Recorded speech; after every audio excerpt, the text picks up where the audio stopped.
Yung mga idol, oh. Tingnan nyo. O, diba? Kakaibang tilapia talaga yan, oh. Ibang itsura niya, no? Yan, oh.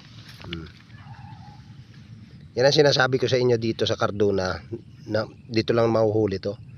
Ibang tilapia talaga siya, eh. Tingnan nyo. Oh, anong klaseng variety ng tilapia yan, mga ka-fishing? Yan, oh. Buhay. Tingnan nyo naman ang kulay, kakaiba sa kaysa original na tilapia, di ba? Parang ano eh, parang isdang dagat to ata. Okay, dyan. Pero kakaliwa na ay kakanan tayo diyan. Sa may ano, pupunta muna tayo dun sa ano, sa yung sinasabi ko kasi sa dating nilutuan natin.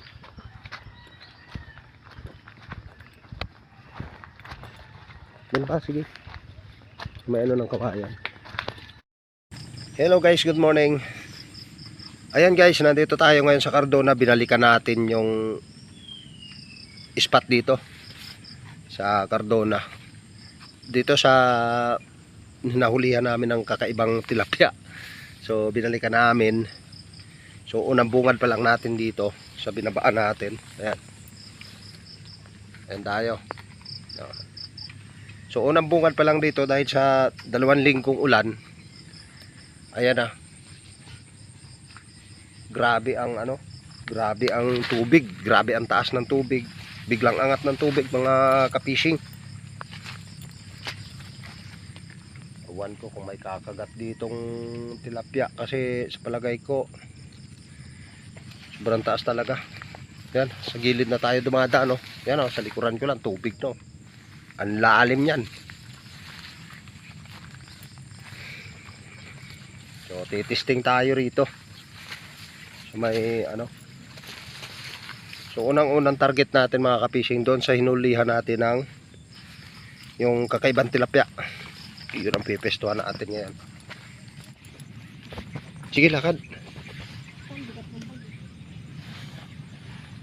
Saan? Dito, dyan. Akit ka dyan. Pagpunta namin guys, yung puno na yan, nasa baba pa yung tubig, kaya litaw na litaw yung ano dyan. Pero ngayon, eto ang tubig, oh. Titingnan natin kung makakalusot tayo dyan. Dito sa gilid.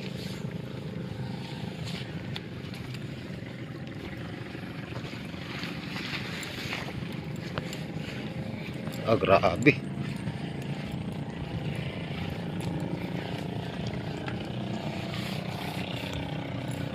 Talaga ng bato dito, mga ka-fishing. Ay, hindi tayo makadaan. Ang lalim yan. Ay, makadaan. Sinampa na yung bangka sa taas ng ano, mga idol. Ay, mga ka-fishing, grabe. Sobrang talaga ang taas ng tubig. Testing tayo rito. Wala, hindi tayo makadiretso. So dito na lang muna tayo. Grabe ang taas ng tubig, wala tayong madaanan. Naiwan ko lang doon, kaso magubat doon banda, oh. So testing tayo rito. Alam ko nasa tabi-tabi lang mga isda dito, eh. So dito na tayo. Titesting tayo dito, tapos lilipat tayo doon sa likod na yon. Doon sa sinabi ko kanina. Ayan na. Start tayo. Sana makarami tayo dito, mga ka-fishing. So hindi tayo makadiretso doon sa kabila kasi grabe ang taas ng tubig. Ano na. So sana dito lang makahuli tayo. Napaganda ng spot dito, oh. Yan, upo lang tayo dito sa bato, mga ka-fishing. Ano? Ayun, may kumibuhay doon na malaking isda ba? So may ano, doon banda, oh. Ang laki. So maaga pa naman, alas 5 pa lang. Kaya magandang umaga. Ayun.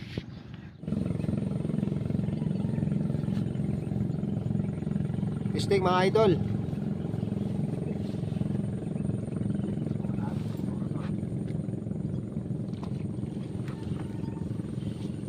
Napatalo ng talon dito sa likuran ko to. Pagisan ko. Ayun na guys, lipat tayo at walang kumakagat dito. Doon tayo sa kabila.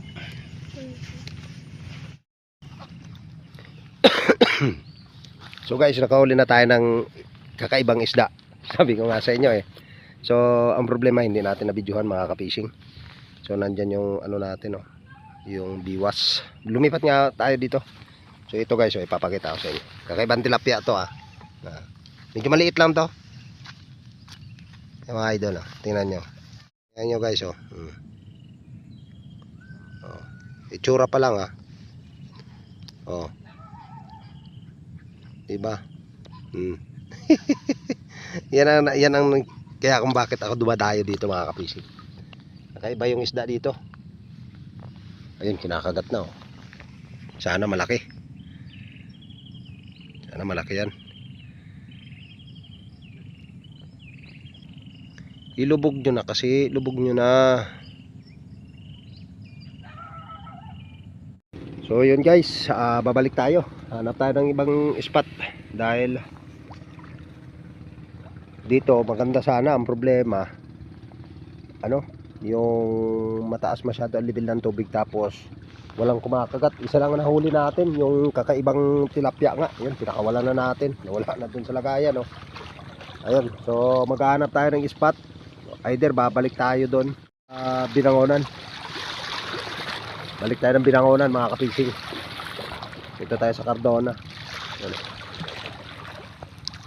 So babalik tayo ng Binangonan. Susubukan natin doon kung may kumagat dito. 1 oras na kami dito, pero wala nagparamdam. Yun nga yung nahuli natin kanina, yung isdang maliit na kakaiba. Yun ang nahuli natin, 1 piraso lang, hindi na nasundan. So ayan na guys, simula Cardona hanggang dito sa Binangonan, grabe, piyesta ang mamimiwas. Ayan oh, rating lang natin. Biwas natin. So sa tingin ko mga ka-fishing, maliliit yung kagat ng isda kasi maliliit yung lumalabas. Pero grabe ang mga tao dito mga ka-fishing, piyesta talaga. Ito yung mga namaamarilo. Oh, di ba? Dikit-dikit. Di lang yan. Kita niyan hanggang doon sa pinakadulo na yon. Yon. Hanggang diyan sa mga damo na yan, hindi lang nakikita yung mga namimiwas diyan. Tad ng mamimiwas yan yung mga ka-fishing, yan doon na oh. Oh, di ba? Ayun na guys, makikita nyo, dadaanan namin yung mga namimiwas. Ayan nyo kung gaano karami. Andyan pa oh, sa taas ng tulay oh. Yun. Ubos na yung tilapia dito ngayon.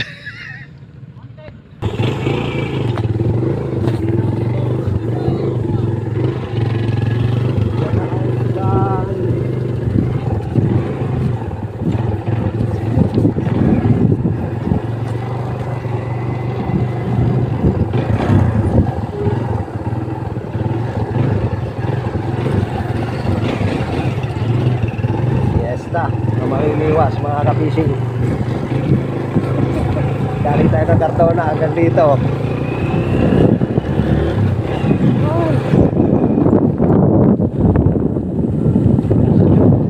Pero problema, malakas yung ulan.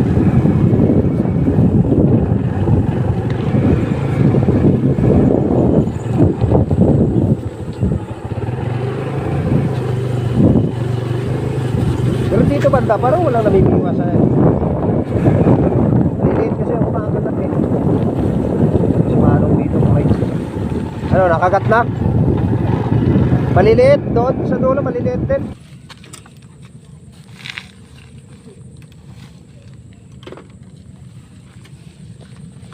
O, ayan na guys, nandito na tayo. Ito yung dulo na sinasabi ko. Doon tayo galing oh. Ayun, sa may mga motor na doon. Yun oh. Ayan. So titisting tayo rito. So yun na guys, so uwi na. So andyan na, pumapatak na yung ulan. Lumalakas na, kaya uwi na tayo. So nahuli natin dito sa Binangonan spot. Wala, ang liliit. Mga ganito lang kalapad siguro, baka malapad pa nga to eh. Ang liliit talaga. So ibig sabihin wala tayong mauuwi ngayon. Ready na kami. Uwi, mag-testing na tayo. Ganon din. Maliliit talaga ang ano, kumakagat mga ka-fishing. So babalikan natin to mamayang hapon. Mga 1:00 siguro nandito tayo. So ang gagawin natin, dadalahin natin mga idol. Kasi Napakaganda ng tubig dito sa may ano na to. Dito. Yan o. Ayan. Dadalahin natin yan mga kapising mamaya. Babalikan natin to. Baka doon tayo bumawi. So antabayanan nyo mga kapising yung video. Pakishare and like na lang na ating video. Kahit buklo tayo, kahit zero tayo, no, wala tayong dala ngayon. Okay lang yon. Ganyan talaga ang ano, pangingisda mga kapising. Kaya kuminsan uwi tayo nga na meron, uwi tayo ng marami. Kuminsan man uwi talaga tayo luhaan. So guys, let's go. Uwi na tayo. Ay, nandiyan na ang ulan, malakas, baka abutin pa tayo. Ayan na nga. So guys, bye bye. Maraming salamat sa inyong panonood.